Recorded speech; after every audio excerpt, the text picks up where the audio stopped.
आज के स्थिति ऐसे हो गई बड़ा हो गया कि बिना कोनो जांच परख के भी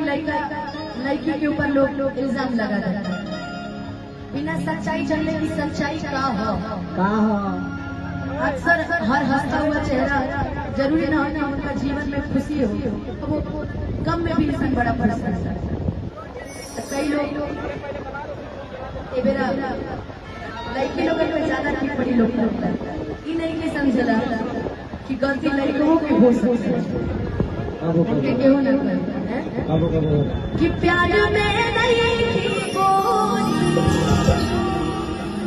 हम बेवफा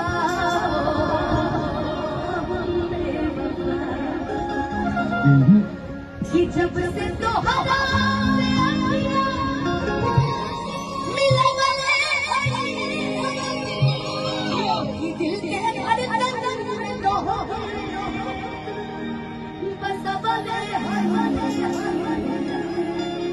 कि दुख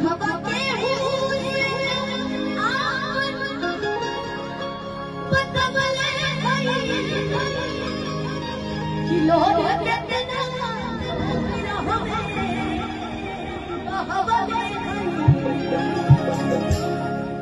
कि बिना गलती समझ सजा